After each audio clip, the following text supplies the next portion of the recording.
નમસ્તે મિત્રો, આપનું સ્વાગત છે મારી યુટ્યુબ ચેનલ ગ્લીમ ઓફ ગોડમાં। આજે આપણે અધ્યાય 16 સાંઈબાબાના પરમ ભક્ત માલસાપતિ નામના અધ્યાયમાં આગળ વધીશું। સાંઈબાબા બાળ સંન્યાસી રૂપે પહેલીવાર બહાર આવી લીમડાના વૃક્ષ નીચે બેઠા ત્યારે તેમને પ્રથમ જોનાર માલસાપતિ હતા। તેઓ ખંડોબાના પૂજારી અને ભક્ત હતા।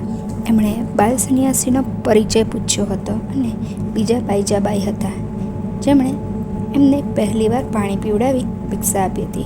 ખંડોબા શિવ સ્વરૂપ હતા। કહેવાય છે કે મણિમલ્લ રાક્ષસનો વધ કરવા તેઓએ સગુણ રૂપ ધારણ કર્યું હતું। ખંડોબાની એક તરફ પાર્વતી દેવી, તે માલસાબાઈ કહેવાય, બીજી બાજુ ગંગાજી હતા, તે બાનાબાઈ કહેવાયા। માલસાપતિ ખંડોબા મંદિરના પૂજારી હોવાથી સવારે પૂજા કરતા, પછી મારુતિ મંદિરમાં પૂજા કરતા, બપોરે ખંડોબાને ભોગ ધરાવતા અને સાંજે આરતી કરતા। ખંડોબા મંદિરમાં આરતી કરી તેઓ ઘરે ભોજન કરવા જતા, જમીને મારુતિ મંદિર જતા, ત્યાં આરતી કરતા, પછી ત્યાં બેઠેલા સંતો સાથે સત્સંગ કરતા, ક્યારેક ત્યાં ભજન કીર્તન કરતા, તો ક્યારેક કથા વાર્તાઓ થતી। ગામના લોકો પણ પરવારીને મારુતિ મંદિરમાં આવતા। શરૂઆતમાં સાંઈબાબા ઘણીવાર દ્વારકામાઈમાં દીવા સળગાવી મારુતિ મંદિરમાં આવતા। દ્વારકામાઈ ભક્તો, ગરીબો અને દર્દીઓ માટે સદા ખુલ્લી રહેતી। કોઈ મદદ માટે આવતું તો સાંઈબાબાને ખબર પડી જ જતી। તેઓ તરત જ ઉઠીને દ્વારકામાઈના ઓટલે ઊભા રહેતા। સન 1898માં તાત્યા અને માલસાપતિ દ્વારકામાઈમાં સૂવા માટે આવવા લાગ્યા। પછી દ્વારકામાઈ સવારથી મોડી રાતે 9 સુધી ખુલ્લી રહેતી। 9 વાગ્યા પછી માલસાપતિ અને તાત્યા આવતા। સાંઈબાબાના આ બંને ભક્તો પરમ ભાગ્યશાળી હતા। સાંઈબાબાના સાનિધ્યનો સૌથી વધુ લાભ આ બંનેને થયો હતો। બંનેના મનમાં સાંઈના નામનો જપ નિરંતર ચાલ્યા કરતો। એકવાર ગુરુ પૂર્ણિમા આવી। માલસાપતિ ખંડોબાની પૂજા આરતી કરીને સાંઈબાબા પાસે આવ્યા અને બોલ્યા, બાબા, તમે જ મારા ગુરુ, માતા પિતા, પરમાત્મા બધું જ છો। આજે ગુરુ પૂર્ણિમા છે। મારી ઈચ્છા છે કે હું તમારી પૂજા કરું। મારી ઈચ્છા પૂરી કરવાની અનુમતિ આપો। સાંઈબાબા બોલ્યા, માલસાપતિ, ખંડોબાની પૂજા કરો, શિવલિંગની પૂજા કરો, મારુતિની પૂજા કરો કે મારી પૂજા કરો, તાત્વિક રીતે બધું એક જ છે। છતાં તમારી ઈચ્છા પૂરી થવાથી તમને સંતોષ મળતો હોય તો એમ કરો, મને કોઈ વાંધો નથી। માલસાપતિના આનંદનો પાર ન રહ્યો। સાંઈબાબા દ્વારકામાઈના ઓટલા પર બેઠા હતા।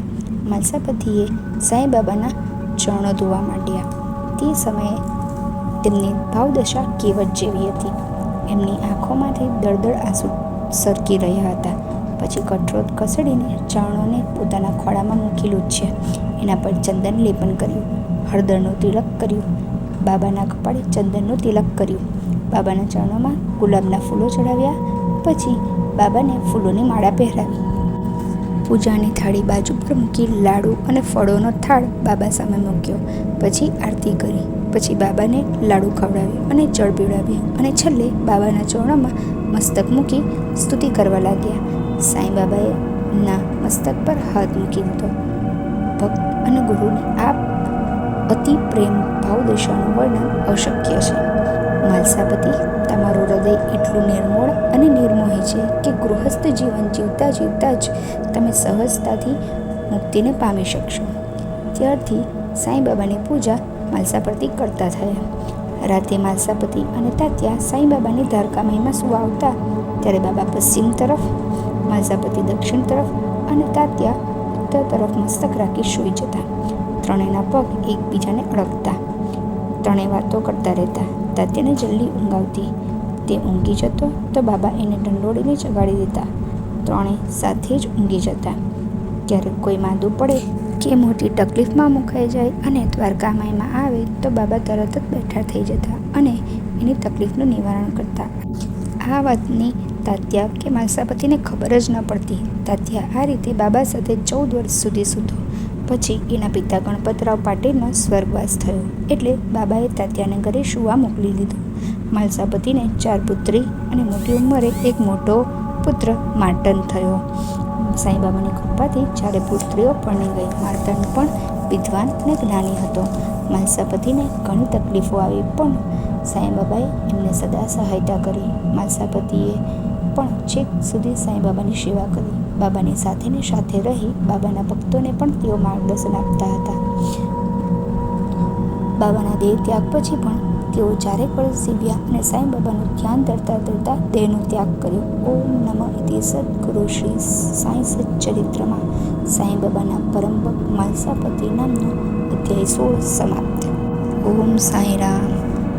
મિત્રો, જો આપને મારો આ વિડીયો પસંદ આવ્યો હોય